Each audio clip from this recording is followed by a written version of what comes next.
Welcome to Dungeon Masters Talk, a podcast specifically for Dungeon Masters by Dungeon Masters. I am Kyle, your co-host. And I'm Shea. I am your other co-host. Kyle, I'm so excited to be here and talking with you about Dungeons and Dragons, especially for Dungeon Masters. Dude, I cannot wait. I've been waiting for this for so long. It's true. We both have. This has been a project long in the making, and we are so excited to bring this to you, the listener. Also, on that note, we also thank you for taking time out of your busy days to come and talk with us. I know a lot of you are either listening at work or trying to do some research into what is Dungeons and Dragons. And so I hope that we will help you in that way to understand a little bit more about the game and what it entails to be a dungeon master in the realm of Dungeons and Dragons. So just a little bit of time for you guys to get to know us a little bit. Kyle, how long have you been playing this game? I know we've kind of talked a little bit, but just to kind of fill the listener in a little bit, what got you into this? How long have you been playing? Fill us in. Yeah, for sure, man. So I am currently in my longest consecutive string of active D&D playing as a Dungeon Master DM. And that's been going on for about 2.5 years. We did have a little bit of a break in there of about 3 months, but I'll still count it. For that, I played, and that's a 5e campaign. Before that, I played a little bit of, I think it was 4, with a friend, and that lasted for about a year, and then there was a significant amount of time off, and then I played a Pathfinder game for about a year. So grand total, about 4.5 years of tabletop role-playing. And what got me into D&D or tabletop RPG, that was really from for a long time as a youngling into my adult life, I've always been into fantasy. I loved any and all fantasy novels that I could get my hands on, fantasy TV shows. And when I had a friend tell me that I could play a game with others I knew around a table, and we would create those levels of an adventure, and anything from the super serious, edge of your seat, gripping moments to the laugh out loud, like your abs are hurting because you're laughing so hard moments, that really sold me on it. And then when I actually played, I was instant hooked. Nice. So, flipping that on you, Shea, how long have you been playing D&D, and what got you into it, and specifically, how long have you been a DM? Oh, that's a good question too. So I have been playing roughly for about coming on 9 years now, which makes me sound really, really not as young as I think I am. But we would play. Well, actually, let me tell you how I got into it. So my roommate at the time, this was back in 2013, like I said, and he was a Dungeons and Dragons player, and we had talked off and on about the game just because I was trying, getting to know him and stuff, and better because we went to high school together, and we had talked about D&D, and I'm like, okay, that's cool, it's a concept. Now, granted, I had always loved Star Wars, I loved Lord of the Rings, the series, Harry Potter, all that stuff. Like Harry Potter is like seriously still my favorite series of books of all time, but I just never, I never thought that would be a fun game for me just because, that's math, and, well, math is math. But one time I came home from work because my girlfriend at the time, now wife, was out doing something that night, and I came in and the table was already set. All the people were in place. My roommate was in the DM's chair, and he pointed to an empty spot and said, "Sit." And at that point I go, oh crap, I can't get out of this one now, can I? So I played, and to make a long story short, I was almost instantaneously hooked. This was also before 5th edition came out, so we were playing Pathfinder at the time. And then the following spring, I think, is when 5e came out, and we switched, and we haven't looked back since. There you go. But I love listening to 4th edition campaigns, Pathfinder games. If I find a podcast, love them. Me personally, I have been DMing off and on for about 5 years now. Most of them were one-shots. They were just kind of like one-offs and, right, goofy things. Never really did a whole big campaign, but I'm working with my with my crew now to do that. We've been going for just under a year in that game. So kudos to you guys. Woohoo! There you go. So as you guys may have caught listening to that, we are both active DMs, and one of us, so Shea does actively play in my campaign. I am not a player in Shea's campaign, but we love, the thing that really the catalyst for this podcast is that there is nothing that Shea and I enjoy more in our friendship than getting together and talking about D&D and specifically being DM.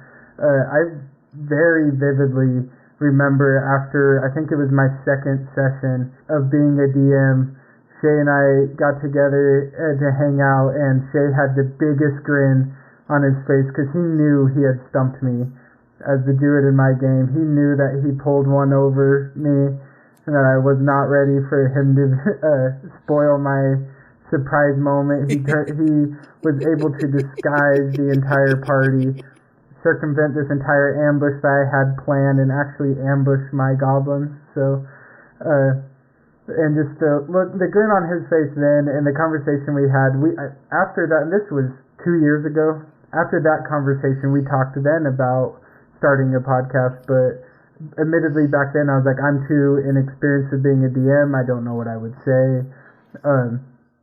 And so I basically told Shea that, give me a minute, and now we're here. Hey, you guys, the listeners can't see this because this is an audio podcast, but I was sitting there as he was telling that story, just kind of evilly putting my fingers together going, excellent. Yeah, he was giving his evil grin and chuckle hardcore. So really, we want to bring this podcast to you guys because really that part where I told Shea, I'm not experienced enough, that really got him thinking. And he came to me and he was like, hey, you know what? There's DMs of every level. And he's like, I guarantee you from this little bit you've been a DM, you know something that others don't yet. And you've come across stuff. So we really want to help bring this podcast to DMs of all levels to help us improve our game and really spread this. Truly, guys, I love being a player in a D&D campaign or any tabletop RPG. But there is something special about being the dungeon master or a game master that it's unrivaled, and until you do it, you won't understand. I totally agree. And I think there's also a certain point to all of this in the sense of you can only teach what you know. And I think being a dungeon master, even if you only play as a dungeon master once in your entire career as a D&D player and you never ever DM after that, there's a certain level of knowledge that you gain just from doing a one shot or even a small campaign, because you have to teach it, and you have to there's just so many different aspects of it that you learn by doing. You can't, you could read a book, you can watch other people do it, but it's another thing completely when you're in that seat. And it's invigorating and nervous and exciting and all the things that just go into all of that. So with that being said, let's put a parameter on this. What is the dungeon master? Who is the person? What is their job in the world of D&D? What does a dungeon master do? Now, so this is episode 1. Technically, we labeled it episode 0. We're gonna give them the whole shebang right here and now, guys. We're throwing the gauntlet down right now. Yeah. Let's throw it. Well, I guess in case we only ever get the 1, right? You gotta shoot your shot. In case there's not a 2. Steady. So that is, that is the secret, right? Who is the dungeon master? Well, obviously, there's the quick answer of, the dungeon master is the person behind the shield, with all the mystery, and they have the book. And so, that could be, your basic explanation of but truth be told, it is so much more than that. My favorite aspect of being a DM is the world building. That's what I spend way too much of my time on, and Shea will tell you that from listening to my notes that I have overdone it at times, because I've spent so much time in my life building out these areas that the party bypassed, and where they're at in the story now, the likelihood of them ever getting there is like nothing. But man, that's what I enjoy, is building that world for the players to explore and discover and dive into. And that's so good. Like, I think sometimes we can get overwhelmed at the thought of building an entire universe or a planet or countries or whatever. And it's always refreshing to have somebody who that is their forte and that's what they really enjoy about it, to be able to speak into that. I think one of my favorite parts of being a dungeon master is the character development. That's something that we'll talk about in later episodes with backstories and, creating villains and, helping your PCs improve. But I think, the world is important. But I think sometimes for me, the characters inside the world are even more important, because those are the guys actually living the drama that you have to put in. And half the time, you don't even have to do it. They will do it for you. Exactly. And that's something that, until very recently, I probably would have launched into an argument with Shea about, like, no, world building is more important. We had a moment in my campaign that, like, everybody still talks about. And it was a heart-wrenching moment. It was the death of the wolf in our party, the pet wolf of our druid. And that gets talked about to this day. And you know what? That was character. 100% character. And that did truly change how I view my character creation as DM. And now those motivations matter so much more to me when I'm creating characters. It's like, if I could capture even half of the emotional depth of that moment again in our campaign, then, oh man, that's the goal. But at the same time, like, I think when you take a step back and you look at the Dungeon Master seat in totality, like, you get to be the guy that, like, you get to be Tolkien, you get to be J.R. Rowling, you get to be, or J.K. Rowling. Sorry, wow, I'm terrible at this. You're good. You're fusing Tolkien and Rowling. Right. You can be Martin. You get to be Peter V. Brett. You get to be George Lucas if you want to do a sci-fi campaign. Like, you get to be like all these guys, all these creators that you get to kind of set things into motion, and with the help of the people around you at the table, create this awesome story that your party will never forget. And the best part about this is every group is always different. Yes, 100%. Every campaign, even if it's the same players, every campaign is different. Because they will have different players, they will have different personalities, they will have all of this different stuff going on, and so no two games can ever be replicated. That's why I am never hesitant to tell somebody to buy a pre-constructed campaign, one of the modules out there, because if you play it with one group of people, you'll experience one story. Yep. If you play that again with another group of people, or even the same people with different characters, or maybe now somebody else is the DM and somebody else is the player, you will have a different experience. That's the wonder of this, is because the player characters have such an influence over the story that really, at the end of the day, you're kind of like the guidelines. You build the structure, but then it's their playground. Yep. And so with that, one thing we haven't talked about is the DM also is kind of not really kind of, is really the rule. The rule interface for the players. Obviously, yes, there's the rules themselves that you get in the player's handbook for D&D and equivalents in other games, but it's up to the DM to be the enforcer of those rules and the clarifier of those rules, and ensuring that you remain fair in your campaign so that your players can get the most out of it. And I think something to piggyback off of that too, the rule book, like the player's handbook, or you'll hear us call it the PHB, or the Dungeon Master's Guide, the DMG. These are the canon books from Wizards of the Coast that put out Dungeons and Dragons. They actually say in the books, if a rule or a particular line of a rule or whatever. If there is something about D&D that is not fun for you and your team, or it doesn't make sense, whatever, you can cut that out. You don't even have to use it. Whatever you and your group want to use, that's fine. The biggest thing, like Kyle said, is just making sure that you're consistent. If you can, as long as you can keep those parameters consistent and everybody can abide by those parameters, you'll have a great time. Yeah, and that's honestly my favorite rule, because you'll probably catch on to this as we do more podcasts. Between Shea and I, Shea is a lot more in tune with the rules than I am. And that does not make one of us a better DM than the other. We're different. We have different DMing styles. And that is a good thing. That's why this is a teamed up podcast. My opinions are going to differ from Shea's.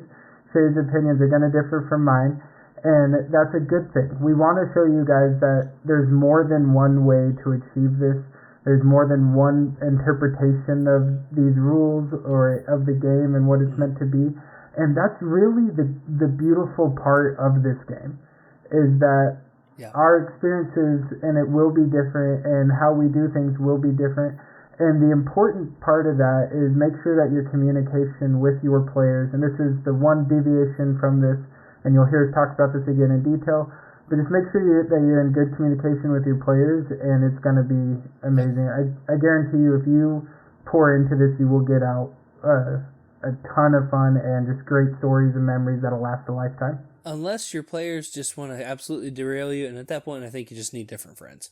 But well, I mean, everyone will have to have that one friend, the ex-DM, who's like, hey, I'll get you.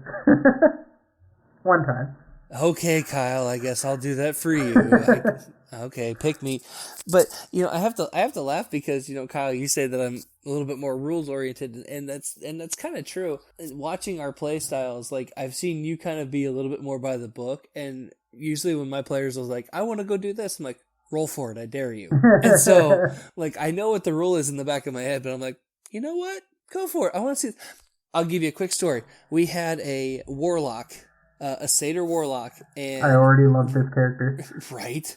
And he had, long story short, picked up a big barrel of pickles from, 3 episodes back. And somebody was attacking him and made him so mad that, they threw magic at him, and like, I want to throw a pickle at his face. And I'm like, you know what? You have a -2 strength modifier. Oh, you have to let him try, though. Exactly. You have to. I'm like, you know what? I will bend the rules just this once. I want to see this happen. He hit the AC on the dot. I love it. And so with a -2 strength, rolls a 4 for a 1d4 damage and gets 2 damage. Max damage with a pickle. I love it.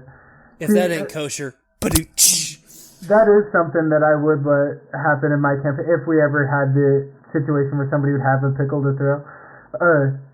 So, like, in my mind, I just have to be able, like, logically work out, yes, this is something, because my least favorite thing to ever do to one of my players is outright say no. Right. I like to provide either, like, all right, they're like, I want to, I'm just trying to spitball off the top of my head here, like, I want to run and jump off this and land on them. I'm like, well, that's going to be like 3 times your movement score. Can I help you come out with an alternative plan to achieve basically that in this turn? Because I do not like telling my players no, because I want them to be creative. Mm-hmm. I love it when my players find an alternate way to either overcome what I put in front of them, or completely find a part of the world I had no plans on, or completely disrupt the finale of I break my campaigns into seasons, completely flip the way the season can end and disrupt all the plans for the next one. I want them to do that, because that's going to make me a better DM in the long run. And I think you picked a pretty good group, and we'll talk more about that in depth. But one more thing that I want to just kind of say in closing as we kind of wrap this up, we will give you guys updates on our games. We'll give you scenarios that we've run into, good, bad, and ugly. Yeah. Get different varying opinions and things like that. But we'll also kind of give you, depending on what it is, we will give you what the book says, but we will also give you our interpretation of what the book says. And I'm going to tell you right now, Kyle and I are not always going to be on the same page, but we'll give you at least 2 different ways to think about it. And then you can make your decision for your group at that point. So one thing I want to say on here is you can typically expect this podcast to be somewhere around 30 minutes in length. And we are going to try to keep up with a bi-weekly release cadence. So what we mean by that is every other week, not twice a week. Oh man, that'd be crazy. And so that is going to be our cadence for this podcast. And so we will pace those out. Also, guys, if you have any questions, comments, concerns, or related stories that you would like to hear shared on this podcast. Or Rotten Tomatoes to throw at us. If you want to just tell us how we're absolutely wrong about this and we're DMing completely incorrectly, please let us know at dungeonmastertalk@gmail.com. We do seriously look forward to interacting with you guys.